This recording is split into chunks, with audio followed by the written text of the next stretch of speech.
7 minutes this morning in the solo shot talking about why I was okay using Jacob deGrom in DFS, despite the fact that he was pitching at Coors Field. It's a 24-minute show, so 7 minutes is a significant portion to dedicate to one subject, only to have that game wiped out. It is one of 3 games that have now been postponed for tonight's slate. The Red Sox and White Sox game is gone. I think the Jays and Royals game just got bounced as well. So we're trimming down the slate, which is kind of okay because there were a lot of choices to begin with on a 14-game slate. So it's now an 11-game slate. Still plenty to discuss and plenty of questions to be answered. So let's dive on in and get you set for Friday's MLB DFS slate. Welcome on in to the FanDuel Fantasy Q&A. My name is Jim Sonis. I am a senior writer and analyst for numberFire.com. Here to get you set for tonight's tonight's 11-game slate with lock set for 7:05 this evening over on FanDuel.com. We are taking your questions live no matter where you are watching the stream. We will take questions from YouTube in the chat section, over on Twitch as well. We'll take them from Facebook, Twitter. No matter where you're watching, get those questions in, and we'll answer them live here on air for today. Talking pitchers, talking stacks, talking one-offs, whatever is on your mind, let me know, and we'll go through it for today's slate. And there's plenty to discuss now with Jacob deGrom being gone, because he was my top pitcher for today. Now, probably not going to use him given he's getting 0 points. And that would have actually been an okay score last night. But, 0 points would have outscored Patrick Corbin by about 18. So I guess we've got that going for us, but we're going to skip over to deGrom for sure. Alvin is saying, wild start and the games have not started.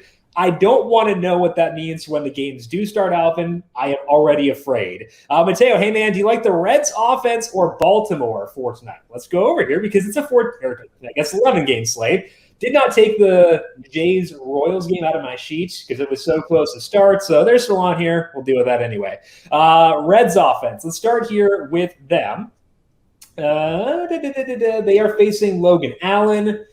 Not a lot of hard contact versus Allen. I do want to see the sample size here. This would be the 2 starts he has made so far this year. Let's dig back a bit further on Logan Allen and see what kind of contact he's letting up over a larger sample. Let's go to FanGraphs, enter that in there. And Allen, it's across 2 starts this year, just 23 years old, age 24 season, so still pretty young. And if we look at last year, mostly in the bullpen, not a big sample there. Back in 2019, he was a go-between type guy.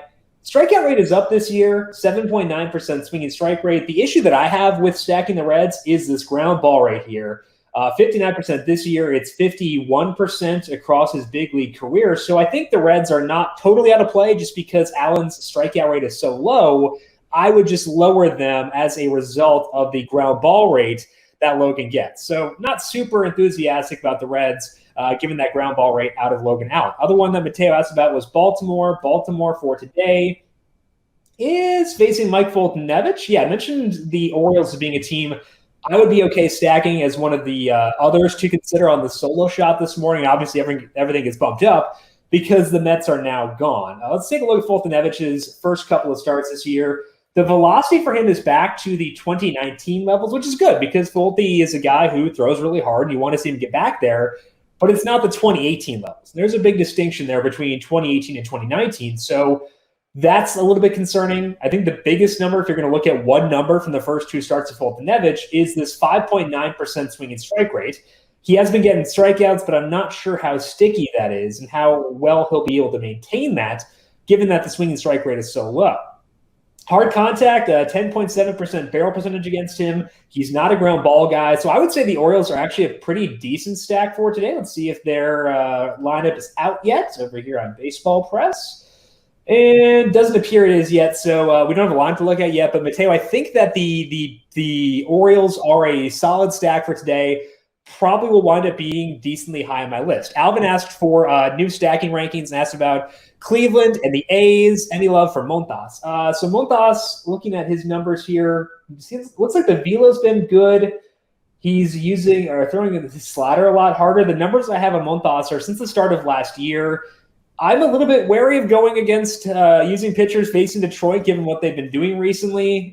They're up to a 95 WRC plus since the start of last year. So they've been hitting really well, still striking out. So I think we can still target pitchers who are facing them. I just don't think Montas will be super high on my list. One thing that's working in his favor is that the weather there very cold. I want to see what Montas has done in his first 2 starts this year, because like if we can get a good swinging strike rate across those first 2 starts, I can be talked into him, I guess. But I do want to see what that number is first before getting super jazzed. 11.6%, that's not bad, in line with what it was back in 2019.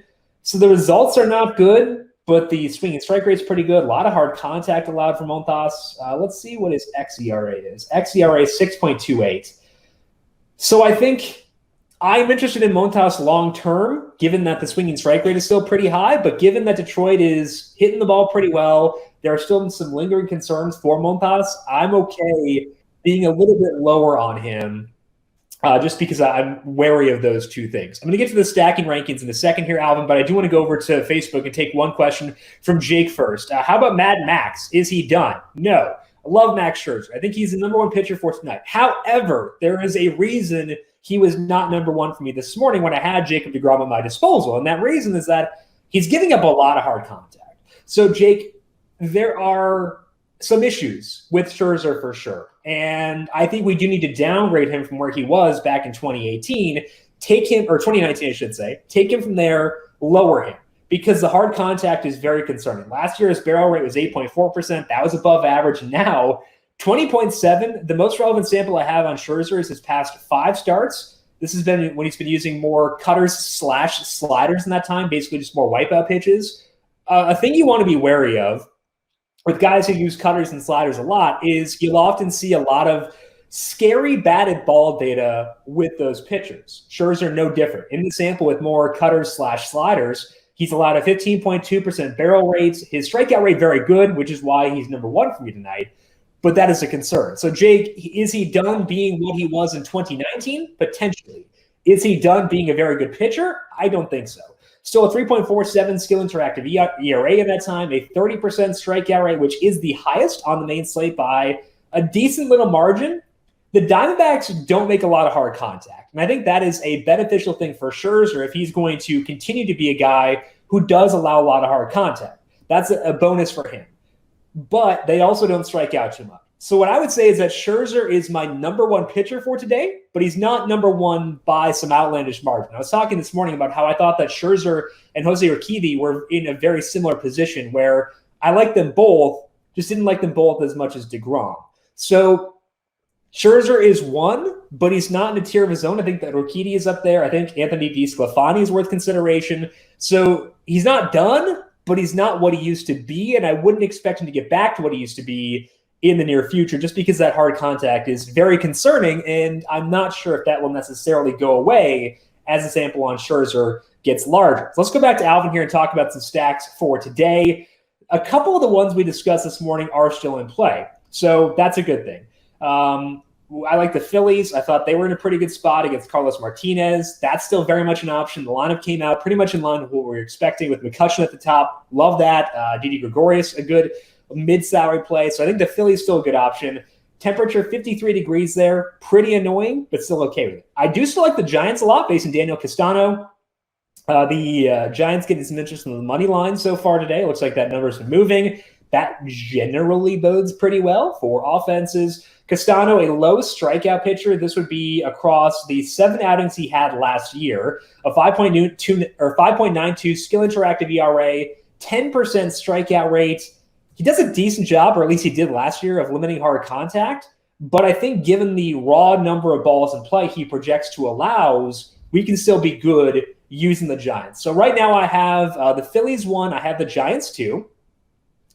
I think the Orioles we talked about before with Mateo, a pretty good option against Fulton Nevich. I would say that, again, remember the Matz and Minor are no longer on the slate, given the rain situation there. I think the Angels are pretty solid against Lewis Thorpe. I haven't seen their status yet as far as if Justin Upton will play. If he plays, they're a lot more attractive just because it's an additional value play. Makes it easier to get to guys like Mike Trout and Shohei Ohtani. So keep an eye on that. And I also do like the A's against Jose Urena. Urena, a guy who in the past has been super platoon dependent, where he'd be really good against righties, terrible against lefts, which is a concern against the A's because they're a righty-heavy lineup. I still think that they are an option, though, despite that. So I would say we're probably going to go Phillies 1, Giants 2, because the park is actually pretty good for hitting tonight, just because the temperature, as you can see over here, much warmer than what it is elsewhere. I would also note that the Brewers Park, I forgot the name of it now. It's still Miller Park to me. Anyway, this is under the assumption that they close the roof there. So I think it'll be 70 degrees there. I don't think I've seen that be official yet, but I'm assuming that they do close the roof there, in which case it's a pretty good park for offense for tonight. So we're going Phillies 1, Giants 2. Let's go Orioles 3, and let's go with the Athletics number 4. But if I dig in deeper on other ones and talk myself into them, I'll update you and let you know as things change throughout the show for today. Ron, mini stack with San Francisco and Oakland. Where do you get these charts? Home run calls. Have a great weekend. You have a great weekend as well, Ron. Hopefully we can start off things on a profitable note on Friday as well. So this sheet is something that I generate myself just because the numbers you see here for the pitchers are all hand-selected based on what the pitchers have done and what I deem to be their most relevant sample. Most relevant sample is a very weird term that I don't know if anyone else uses, probably for good reason because it's very vague. But basically what I do is I dig into each pitcher's game logs, see when they started doing something that they're doing now, they did not do previously, and I will roll with that as being their number. So Anthony DeSclafani, DDD Sclafani, we'll study there. He is someone who's changed his pitch mix a lot so far this year. He has lowered his four-seam fastball usage. So Anthony DeSclafani in 2020, as a result of that, is effectively a different pitcher than Anthony DeSclafani in 2021. So what I deem to be his most relevant sample is his 2 starts in 2021. That does mean I'm dealing with very small samples for a lot of these, but I'd rather deal with small samples of more accurate information than larger samples of tainted data, which is what you get when you look at pitchers who were in a different state. Jose Urquidy, very similar, throwing a slider a lot more this year. I think that makes him a different pitcher as well, which is why his sample is 2 starts here. So, Ron, what I do is go to each pitcher's game logs, look at their pitch mixes over on FanGraphs, decide how many starts I can look at where they've been doing what they've been doing recently from a pitch mix or a velocity perspective. Usually pitch mix, velocity, a lot more fluky. So I don't tend to look at that all that much unless it's like an extreme example like Charlie Morton previously. But I try to find what they've been doing since that time and then focus on numbers that stabilize quickly. So strikeout rate, walk rate, batted ball data, specifically barrel rate is one that I have here because it does kind of encapsulate a lot of things all at once, encapsulates hard contact, and also launch angle all in the same place. So I think that's one-stop shopping with barrel rate, which is good. So that's what the numbers are there. The numbers in the team level perspective are via FanGraphs. You can go over to FanGraphs and you can pull up, go 2020 to 2021, click active roster, which means it'll be just the players on that team's roster now. So the A's number will not include Marcus Semien, despite the fact I'm looking at 2020 to 2021 because Semien is no longer there.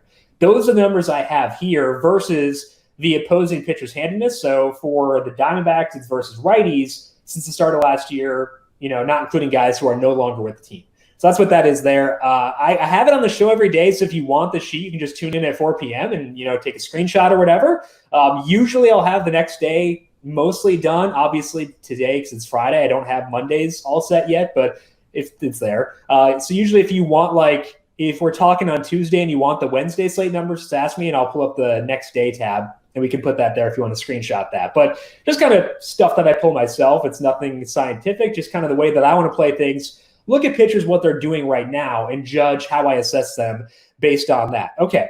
Mini stack with San Francisco and Oakland. I like San Francisco a lot. I think, again, they're my number 2 stack for today. I actually think a full stack is in play there. Oakland mini stacks probably make sense. Like if you need a one-off, Jed Lowry could work because he'll bat lefty versus Urena. And then also Matt Olson, depending on his health, should be good to go. So I would say mini stacks more in play for Oakland than for San Fran, but only because I want to go full stacks with San Fran. Home run calls for today. Okay, so we want to pick a good park, and weirdly enough, Miami kind of a good park given that the temperature there is warmer than it is elsewhere. Again, Casano does not let up a ton of hard contact, so that might not be the most ideal place. I could go to Philly, but again, it's kind of cold there. I'm picking this mostly on park factors just because things are going to be the best place to look. Okay, I think I want to go with an Oriole as the home run call for today. So what we're going to do here is we're going to go to versus righties. we're going to pull up Baltimore's numbers versus righties since the start of last year and see who could cook up some dingers for us. I tend to lean towards Anthony Santander because I think he's a really good player. It does impact my view of the Orioles when Santander is not in there.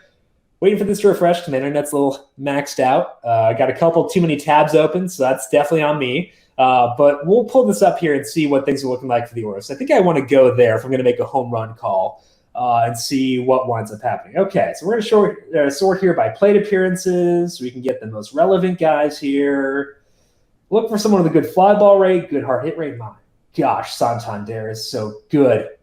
Anthony Santander, guaranteed home run for you tonight, Ron.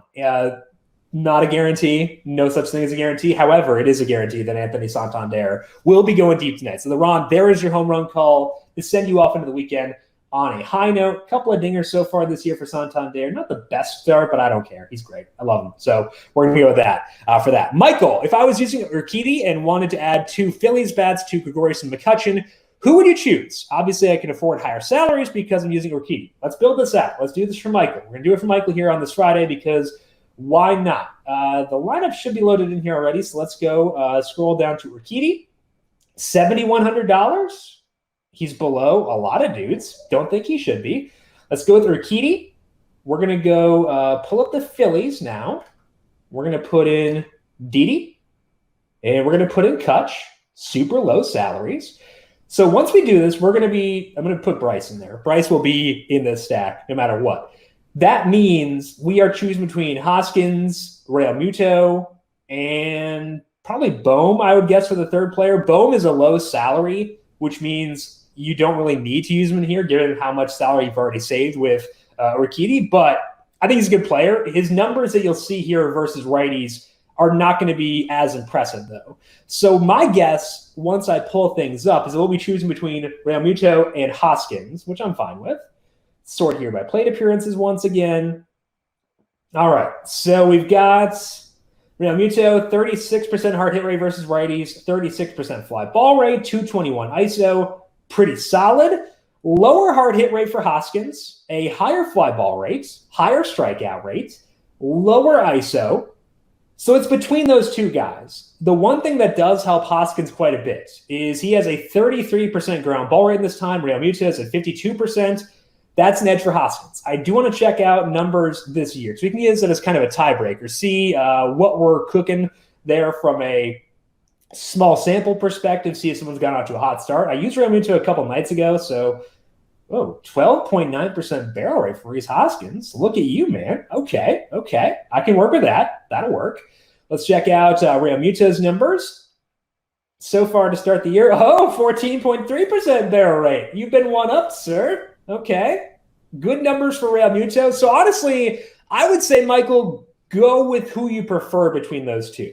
That's not a fun answer, though. We gotta commit to someone here because it's not fun to just say, pick your favorites. Ooh, wow. That's a lot lower salary for Real Muto. So if you're stacking the Angels as your second stack, I would say go Real Muto because it gives you extra flexibility to get to Trout and Ohtani. If you are going with, hypothetically, the Giants, go Hoskins. And I would say that. So it depends on your stack. If I had to pick one straight up, I'd probably go with Hoskins just because I think he has better odds of hitting 2 homers for me today versus 1 for Real Muto. But I think you go either way. So that's the way I'm leaning for it right now. I would go Hoskins by a hair, but I think that Real Muto is a really good option too, especially if you're trying to jam in both Trout and Ohtani for tonight. Alvin, any on Cleveland or the Yankees? Let's pull up the numbers here for both these teams. The Yankees facing Michael Wacha, and actually Wacha has pretty decent numbers since the start of last year. Super low temperature in New York with 48 degrees, so I'm probably not going towards the Yankees. As scary as that is, I feel like every time I say I'm not going to use the Yankees, they have like 6 runs in the first inning. Usually it's DJ LeMahieu just absolutely torching me. So it's scary, but not really into the Yankees for right now. Cleveland facing Jeff Hoffman. He is a righty. They are very bad against both-handednesses, so not sure that matters too much. Do you want to look at Hoffman's numbers here? I think this was he was a full-time reliever last year. We can look at Hoffman back in 2019. He was at Coors, I believe, then. So we do want to take his numbers with a grain of salt. We can look at the larger sample and see what it says about Hoffman here. and decide how we want to handle Cleveland for this one. So Hoffman in 2 starts, a 4.35 skill interactive ERA, decent number of whiffs. Take that. He got an okay strikeout rate when he was in Coors back in the day. Let up a lot of hard contact. Somehow he is limiting that now. It's a question of, is that sustainable or is it totally fluky? 4.97 expected ERA for Hoffman so far this year. So I would say that Hoffman broadly is a pitcher against whom, proper grammar, we can stack. However, because Cleveland is terrible, I don't really want to go there. So I would say, Alvin, I think if you want to go at Cleveland, I would look at one-offs more so than full stacks. And the good thing is you're going to have plenty of salary left over for today. So like you can kind of pick whoever you want from a one-off perspective. Let's see if the lineup is out for today. Jose Ramirez is in there. That's a good thing. So I would say maybe you go with Ramirez just because he's actually been pretty solid. Also, Eddie Rosario is a guy who can go deep twice. So I think from a one-off perspective, I could justify going Rosario, going with Jose Ramirez, maybe Franmil Reyes too, just because he hits home runs. But I would not stack them just because they're really, really bad. But I think those 3 individual guys, Rosario, Ramirez, and Reyes, those guys are worth consideration at least. Michael, who are a couple of your favorite Giants other than Slater? So I'm going to go to their lineup over here on numberFire, assuming that it's loaded in. It is. Sweet. My favorite Giants are everyone except for Wilmer Flores and Darren Ruff. The reason for that is something we've discussed a couple of times on the solo shot, where I get very wary of players who leave games early for pinch hitters, for defensive replacements. Those are the 2 guys who do that most often on the Giants. I actually have Darren Ruff's game logs on Baseball Reference pulled up already. The way you get to this is you go to their player page, you scroll over game logs, and you go to batting game logs and click on this year. Once you do so, you can see this innings thing, and that will show you people who leave games early, because it'll say game start to the 6th inning, game start to the 7th, game start to the 8th. Basically, every time Ruff starts, he leaves early. Wilmer Flores is not as extreme as Ruff as far as getting yanked super early, but I would still assume that he is gone from this game before the end. So what that does to me is you could still justify using these guys because they're going to get plate appearances against the lefty, and they're good hitters versus lefties. Also, Darren Ruff, an alum of the Wisconsin Woodchucks, go Chucks. So, we got to love that. But I worry about the length of these guys. You're not going to get those garbage time plate appearances from them, and that worries me. You can feel pretty good about the top 4 guys in this order, though. Slater, Solano, Yastrzemski, Longoria. I know Yastrzemski's a lefty, but if I recall correctly, I'm pretty sure he's really freaking good against lefties. Let's pull up the numbers here. It'll be a small sample because we're looking at since the start of 2020, and it's probably going to be about 60 or so plate appearances for Yastrzemski versus lefties. It is 97, a lot higher than I thought, but a 35% hard hit rate, a 40% fly ball rate, 262 ISO. He's very good.